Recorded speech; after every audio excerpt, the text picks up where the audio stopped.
Guarantee से नहीं जाएगा उसके आगे। अमेरिका में जाते हैं, घरों पर ठहरते हैं ना, तो कुत्ते बहुत भौंकते हैं और छूटे हुए होते हैं, तो कहते पंडित जी आप घबरा मत, यहाँ एक ऐसी सीमा रेखा खींची है, लक्ष्मण रेखा होती है, लेकिन लाइट का ऐसा डालते हैं कि आदमी को तो करंट लगता नहीं, कुत्ता उधर से आए तो उसे करंट लगता है, भागता है अंदर, वो बाहर नहीं जाता, निकलता है, कि वो नहीं निकलेगा, अपन को कुछ नहीं दिखता है, वो खुला दिखता है, दौड़ के आया और अपन को काटेगा, और वो इस सीमा के बाहर नहीं निकल सकता। तो ऐसा वो बच्चा एक सीमा के बाहर नहीं जाएगा। और वो सीमा कौन सी है? सीमा ये है कि जहां से उसे अपनी माँ दिखती रहेगी वहां तक ही जाएगा, और जहां से उसकी माँ उसे नहीं दिखेगी उसके आगे नहीं जाएगा। ये सीमा रेखा है। जाएगा कितनी दूर जाएगा? इतने जब जहां से माँ दिखना चाहिए। क्यों? अब वो कहता है कि अभी तो मैं ये है और मैं तुम्हारा प्रवचन सुनने लग गई, और फिर वो चला गया, भाग गया, तो क्या होगा? कि कह रहा है कि नहीं जाएगा, समझना, नहीं जाएगा। अब तुम दौड़ उसके पीछे, तो त्यों ज्यों आगे आगे बढ़ेगी वो और आगे बढ़ेगा। क्यों? कि वहां से तू दिख रही तू। अब वो अपने खेलने में मग्न हो गया, लेकिन कितना ही खेल मजबूती से खेले, मन लगा के, लेकिन एक एक दो दो मिनट में ऐसा करके अपनी माँ को देख लेगा कि बैठी है कि नहीं, और फिर खेलेगा, फिर देख लेगा देख बैठी है कि नहीं। छठ में साथ में मुल्तान में जाने वाले मुनिराजों के समान, अरे वे तो जाते अंतर्मुहूर्त में देखते हैं, लेकिन ये अपनी माँ को, अभी आत्मा को अंतर्मुहूर्त में देखते हैं, ये अपनी माँ को दो दो सेकंड में देखता है, खेलता रहता, फिर बैठी है। अब मान लीजिए उसने देखा और माँ वहां ने दिखाई नहीं दी, फिर देखो खेल, फिर भागेगा, रोएगा, चिल्लाएगा, समझ में है ना आपकी? ऐसे ही ये तुम्हारा उपयोग है, वो एक उसके बाहर नहीं जाएगा, और जब वो पूरी तरह निश्चिंत हो जाएगा तो गारंटी से तुम्हारे स्व ज्ञान को ज्ञेय बनाएगा। जिस पर्याय में ये स्वीकृति आती है उसके अगले समय की पर्याय का निश्चित रूप से ज्ञेय भगवान आत्मा बनता है। तो ऐसा ही नक्की है वस्तु के स्वरूप में। इसलिए असली पुरुषार्थ तो वो है जागृत होना, समझे ना? असली जागृत होना पुरुषार्थ तो वो है कि वो भाग के जाएगा ही नहीं, अपनी सीमा, तुम्हारा उपयोग को छोड़ दें, क्या करें? तो फिर इस उपयोग को खुला छोड़ दें, सांड जैसा छोड़ के तो देखो एक दफे। हम तो रोक के रखा, माँ बहन की तरफ नहीं जाए, इधर नहीं जाए, दूसरे के पैसा की तरफ नहीं जाए, उधर नहीं जाए, इधर नहीं जाए, हमने सबको ध्यान करके बैठ गए। तो एक दफे छोड़ तो दे उपयोग को छुट्टा। कैसा पंडित है? सारी दुनिया तो कहती है कि उसे बांधो बांधो बांधो, जितना बांधो उतना बांध सको बांधो, जकड़ के, यहाँ नहीं जाए, वहां नहीं जाए, यहाँ नहीं जाए, वहां नहीं जाए। अरे भाई वो उसकी मर्यादा है, उसके बाहर नहीं जाएगा।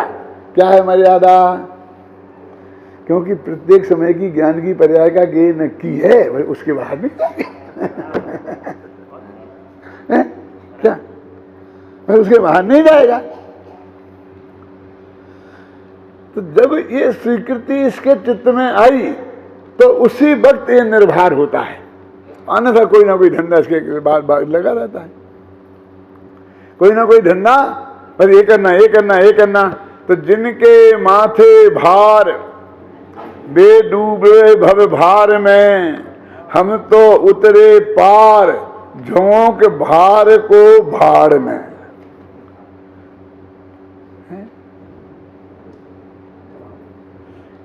गुरुदेव इसके लिए क्या कहते थे, प्रश्न करते खुद ही, कि एक उनका गुरु भाई था, तो उसने कहा कि तुम ये बात कह रहे हो सच्ची है? कि हाँ। तो केवली भगवान ने यदि हमारे अनंत भव देखे हैं तो फिर हमें अनंत काल तक संसार में रहना पड़ेगा। इसका अर्थ तो ये हुआ क्या? यदि केवली भगवान ने हमारे अनंत भव देखे तो फिर हमें अनंत काल तक संसार में रहना पड़ेगा। गुरुदेव का जवाब क्या है? था ना, देखो मारीच के देखे थे ना आदिनाथ ने, इतने काल तो संसार में रहा ना, उसमें कौन सी गजब की बात है। लेकिन ये तो गुरुदेव का जवाब नहीं है। गुरुदेव का जवाब क्या है कि तुझे सर्वज्ञ की सत्ता स्वीकार है, तुझे पहले ये बात स्वीकार है कि नहीं है? कौन सी? कि सर्वज्ञ के ज्ञान में जो देखा होगा वो ही होगा। यदि उसने हमारे अनंत भव देखे होंगे तो अनंत ही होंगे, ये तेरे को स्वीकार है सच्चे दिल से कि हाँ? तो भगवान की श्रद्धा जिस जीव को होती है उसके भव अनंत भगवान देखते ही नहीं है। ऐसा तो जानना होगा, हमारी श्रद्धा तो हमने नहीं देखे और तुम्हारी नहीं है तो तुम्हारे देख लिए, ऐसा नहीं है। जिसके भव बहुत कम रह जाते हैं उसे ही सर्वज्ञ भगवान की सच्ची श्रद्धा होती है। कि तू हमारा गला पकड़ने के लिए कह रहा है क्या? कि भगवान ने ते देखे होंगे, देखते होंगे, तेरे को खुद सर्वज्ञ की विश्वास नहीं है। हमारा गला पकड़ने के लिए कह रहा है लेकिन तेरे को विश्वास नहीं है। देखो, इसी बात को मैं सिद्ध करने के लिए दे रहा हूं, थोड़ा स्थूल उदाहरण होगा तो घबराना नहीं। कि कोड़ हो गया ना हमें, तो शिक्षक विधान कराया तो क्या ठीक हो जाएगा? क्या बात करते हो, श्रीपाल का हो गया था। इसमें कि श्रीपाल का हुआ था कि नहीं हुआ था मुझे पता नहीं है, लेकिन शास्त्र में लिखा है तो मैं मान लेता।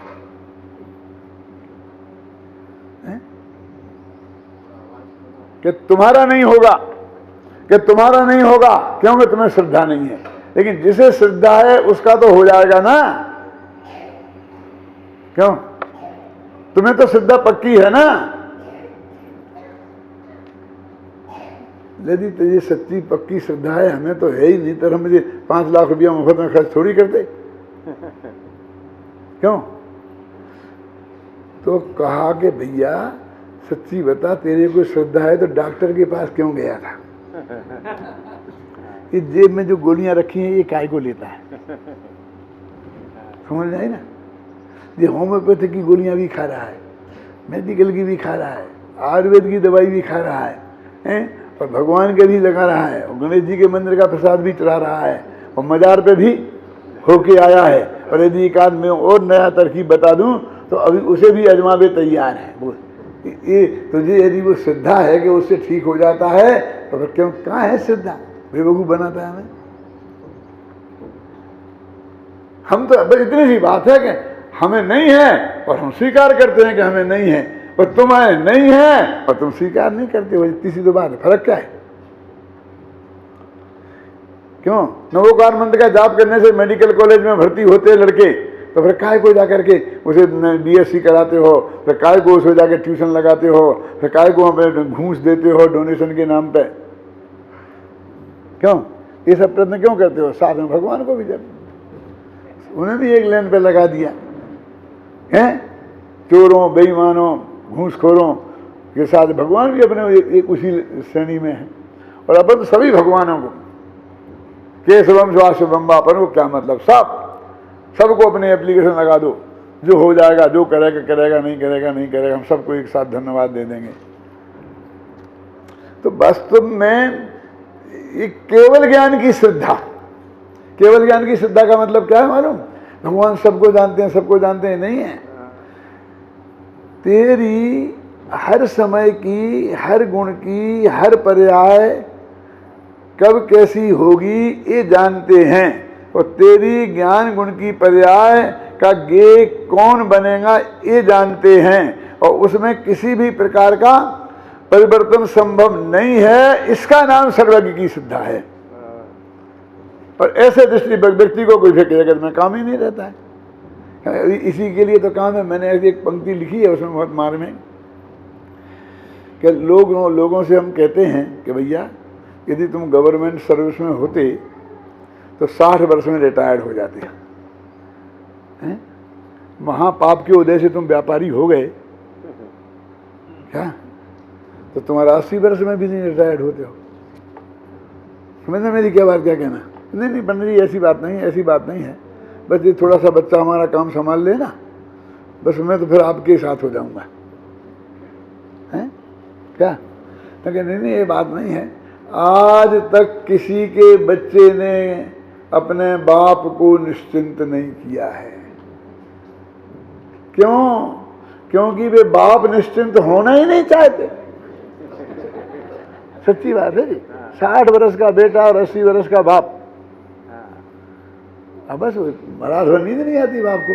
बेटा वहाँ गया है, नानू का क्या हुआ होगा, क्या होगा, अरे प्लेन में बैठ के ठाट से आ रहा है, होगा क्या है। नहीं सर, नहीं नहीं नहीं, नहीं बस सोचते अब क्या करें, ऐसे बाप को कौन रिटायर करे।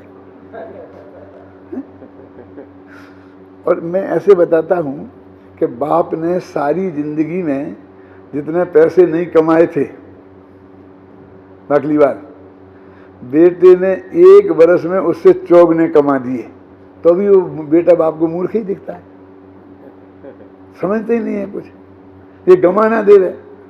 और सुबह से शाम तक सिखाता है कि बेटा ऐसा नहीं करती, ऐसा करती, ऐसा नहीं करती, ऐसा करती। क्या आप निश्चिंत रहो ना, कैसे करती देख लूंगा मैं। हैं इस जगत में ठगिया बहुत हैं, ऐसे हैं वैसे हैं, सारा बताएगा, सावधान रहना चाहिए। तो ये बाप लोग निश्चिंत होना ही नहीं चाहते हैं, तो कोई क्या करे।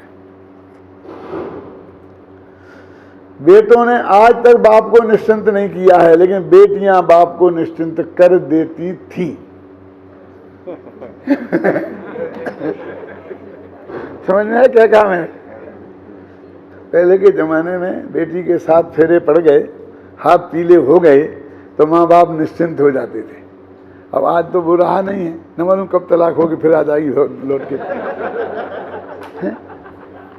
मेरे बहुत से मित्रों के यहाँ ऐसा हो गया है कि उन्होंने विदा कर दी थी, 1.5 साल में 2 साल में वापस आ गई। तो अभी बेटियां निश्चिंत कर देती थी, बेटा तो 70-80 वर्ष का हो जाता, तो भी माँ बाप को चिंता रहती थी, और बेटी के हाथ पीले हुए खत्म। समझ में आया ना आपके। मैंने 4 पंक्तियां पढ़ी थी कहीं, बहुत मार्मिक हैं, ध्यान नहीं आ रहा, आएंगे तो मैं बोलूंगा। क्या कर दिया कमाल है, अंगूर की बेटी ने कर दिया कमाल। सुना, अंगूर की बेटी ने कर दिया कमाल, अच्छा हुआ अंगूर के बेटा ना हुआ।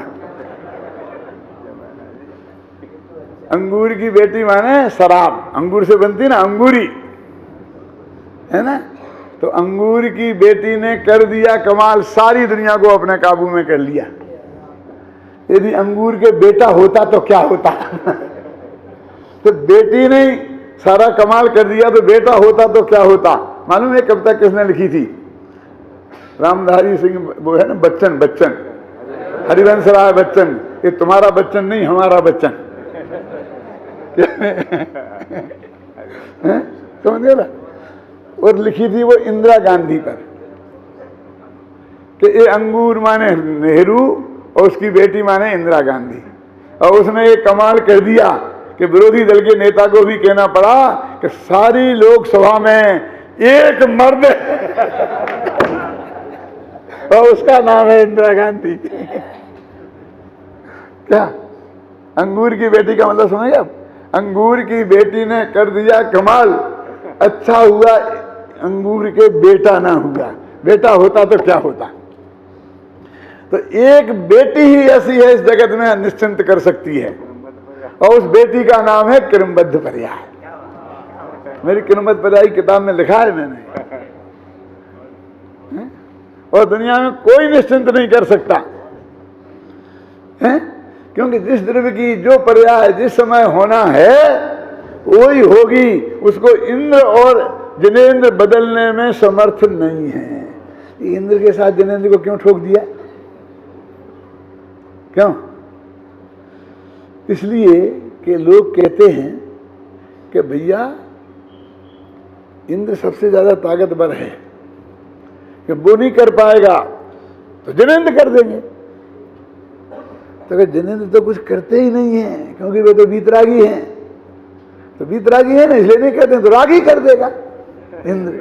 तो रागियों में सबसे ज्यादा ताकतवर कौन? इंद्र। और वैरागियों में सबसे ज्यादा ताकतवर जिनेंद्र। दो ही नहीं कर पाएंगे, कोई नहीं कर पाएगा। क्या इंदोबा जिनेंदोबा। तो ऐसा जो तेरे को अंदर में नक्की निर्णय हो जाए तो सारे जगत की चिंता दूर हो सकती है। हो सकती कि नहीं हो सकती? और ये चिंता का ये भार जो कर्तृत्व का है ये माथे पर पड़ा है, इस श्रद्धा से ही टूट जाएगा। ये श्रद्धा कौन सी श्रद्धा है जी? ये श्रद्धा आगम से पढ़कर और गुरु के मुख से समझकर जो सही और तर्क की कसौटी पर कसकर जो हुई है, उस श्रद्धा में इतनी ताकत है कि दृष्टि को वहां से हटा के स्वभाव के सन्मुख ले जाती है। क्यों? अभी तो वो सम्मत दर्शन तो है नहीं, वो आत्मा दिखा तो है नहीं। क्यों? अभी तो दृष्टि खाली हुई है, इतनी एज है। और असली श्रद्धा तो तब होगी जब वो अंदर जाके देख लेगा, अंदर जाके देख लेगा तब सच्ची श्रद्धा होगी। देखो, आप रेल में बैठे जा रहे हैं, आपके पेट में भयंकर दर्द हुआ, आपके में क्यों, मेरे में हुआ, पेट में भयंकर दर्द हुआ। तो मैंने कहा क्या करें क्या करें क्या करें। तो सब सामने आमने जितने लोग बैठे थे ना, तो कोई क्या फलानी गोली ले लो, फलानी ले लो, कोई लाया अपनी आयुर्वेद की, कोई अंग्रेजी की, कोई होम्योपैथिक की। एक किसान बुढ़ा बैठा था, उसने कहा भैया एक मेरे पास जब पुड़िया है और जब भी मेरे पेट में दर्द होता है जैसा तुम्हें हो रहा है वैसा ही होता है और मैं खाता हूँ तो ठीक हो जाती है, तो ये पुड़िया आप ले लो, खा लो। क्या बरता है, यहाँ बड़े बड़े डॉक्टरों ने मेरी ठीक नहीं कर पाई। तुम किस खेत की मूली है, साफा बांधना तो आता नहीं है ढंग से। फटकार दिया उसे। आधे घंटे बाद तड़प रहा था, तो फिर उसने कहा, निवेदन किया हाथ जोड़ के कि मैं इसका कोई पैसा नहीं लूंगा तुमसे, है ना, तुम खा लो, नहीं खाना, समझे ना। अब वो जिस स्टेशन पे उतरना था ना, तो उतरने लगा, उसे बहुत करुणा आ रही थी, तो वो जाते जाते उसके बगल में वो पुड़िया रख दी और कहा भैया मैं ये छोड़ के जा रहा हूँ, यदि तेरा कोई और इलाज का इंतजाम नहीं हो पावे तो एक दफ़े इसे खा के देखना, हो जाएगा तो ठीक, लेकिन तू मरेगा नहीं गारंटी से इस पुड़िया से, ये तू खा लेना। तो वो तो चला गया। अब बहुत भयंकर दर्द हुआ और कोई इलाज नहीं, कोई ठिकाना नहीं, कोई नहीं। उनकी दवाएं खा के देखें, आप समझे ना, समझ खा के देखें। तो खा के देखी तो एकदम ठीक हो गया। अब क्या करें, वो तो चला गया। कौन था, कहाँ का था, किस गांव का, ना एड्रेस पहुंचा, ना फोन नंबर लिया, ना मोबाइल लिया, चला गया। अब अखबार में विज्ञापन निकालते न भारत टाइम्स में, एक आदमी ऐसा ऐसा मेरे को मिला था, ऐसा किया था, वो जहीं कहीं भी होए तो मैं उसको, जो आदमी उसको खोज के लाएगा उसको कितने लाख डॉलर का इनाम है। क्यों? एक तो वो पहले कि मैं आपसे पूछता हूं कि उसे आदमी को उस पर विश्वास था क्या नहीं, किस प्रिय देने वाले का, समझना क्या नहीं था, क्या नहीं था, बिल्कुल विश्वास नहीं था ना।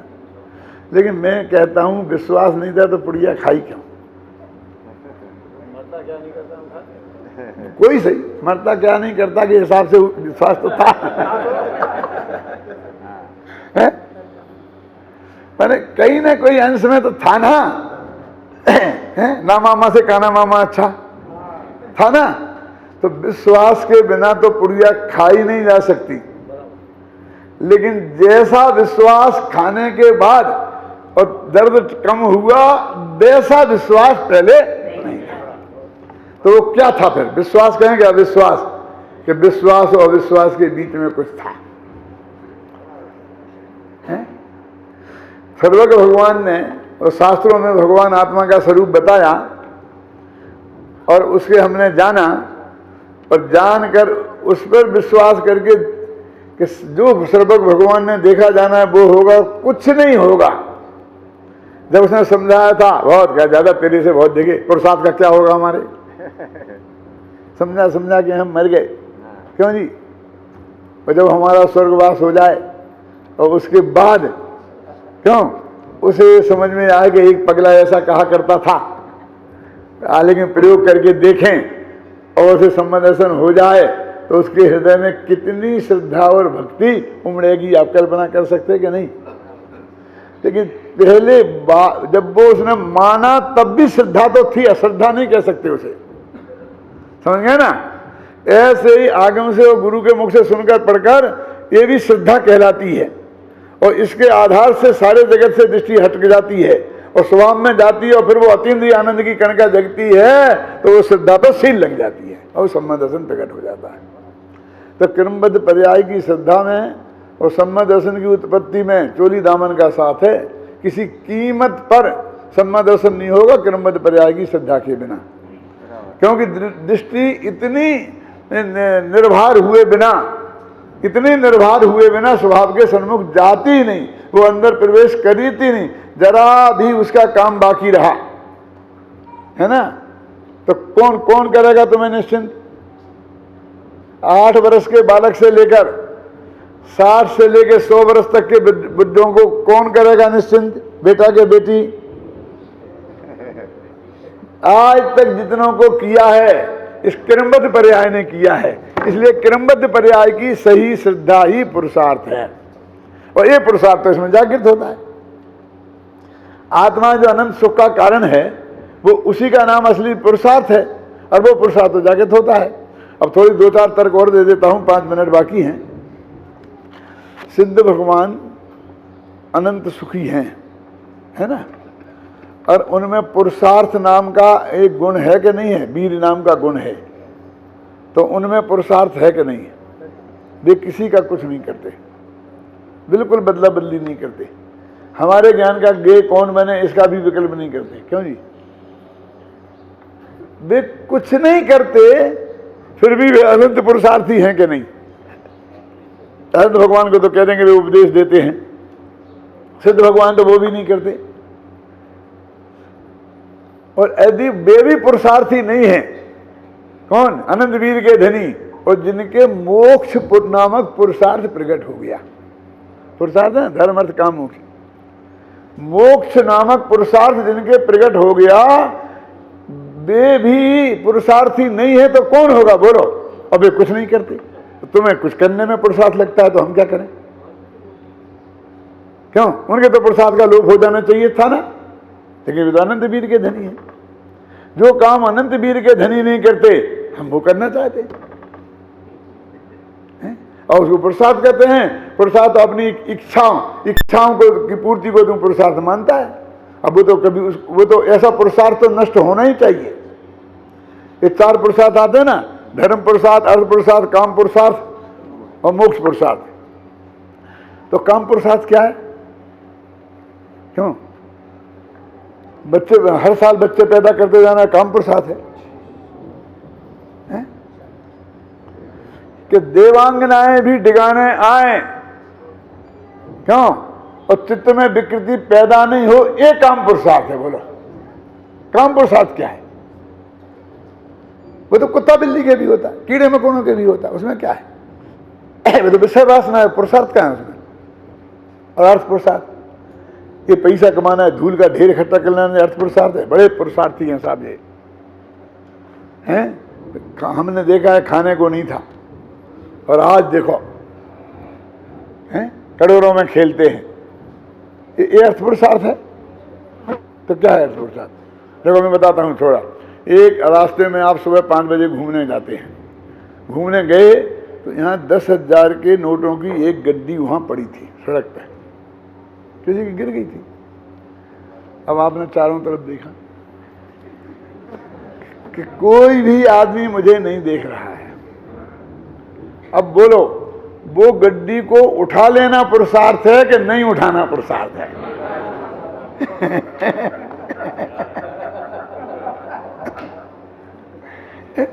अरे उठा लेना तो ये सहज वृत्ति है नपुंसकों की, है? फिर वो लोभ को जीतना, नहीं उठाना, वो पुरुषार्थ है। अपने उदाहरण आता ना, ये सेठ जी आगे आगे जा रहे थे, शैतानी पीछे पीछे आ रही थी पूजा करने के लिए, तो वहाँ एक हीरा पड़ा था। सेठ जी को चिंता हुई कि शैतानी के निगाह में पड़ गया तो वे उठाए बिना रहेगी नहीं, अपन मंदिर जा रहे पुण्य करने पाप हो जाएगा। तो पैर से धीरे से उन्होंने उस पर धूल डाल दी। सेठानी देख रही थी तो वो जहाँ धूल डाली थी उस पर जाके एक लात की ठोकर मारी सेठानी ने, तो अंदर से हीरा चमक गया, कोहिनूर जैसा पड़ा। तो सेठानी बोली सेठ जी क्या धूल पे धूल डाल रहे थे?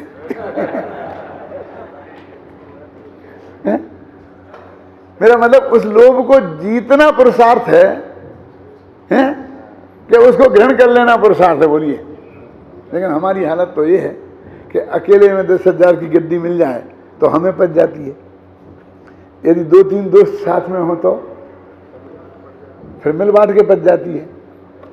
यदि 10-15 लोग साथ में हो तो चलो एक पार्टी दे देंगे अपन, फिर वो पार्टी दे के पच जाती है, हैं? क्यों? और यदि बहुत ही ज्यादा लोग होंगे तो चलो अपन गुल्लक में डाल देते हैं, भगवान को पच जाती। जो किसी को नहीं पचे वो भगवान को पचता है। सच में कि मेरी बहुत पक्की मान्यता है कि मैं कहता हूं भगवान को क्या जरूरत है, मंदिर को क्या जरूरत, थोड़ा कम रहेगा, उसे क्या लेना देना है। ये अन्याय का, चोरी का माल भगवान के यहाँ क्यों से डालते हो? जो है तुम्हारे पास शुद्ध सात्विक वो दो ना, न्याय की कमाई का, है ना? ये क्यों? भगवान को इसकी क्या जरूरत है? अगर तेने भगवान में थोड़ी काम आता बोलते, लेकिन हमारे शिविर को भी जरूरत नहीं है, शिविर थोड़ा कम रह जाएगा, हमारे शिवरार्थी थोड़ी मिठाई कम खाएंगे, सूखा सूखा खा लेंगे। लेकिन ऐसा नहीं चाहिए तुम्हारा हमें। जो किसी को ना पचे वो भगवान को पचे। तो कहने का अर्थ ये है कि ये जिनको हमने पुरुषार्थ मान रखा है वो पुरुषार्थ है, उसे हम नहीं। और जो पुरुषार्थ का लोप होने का आपको डर लगता है, उस पुरुषार्थ का तो लोप होना ही चाहिए, जितने जल्दी हो उतना अच्छा है।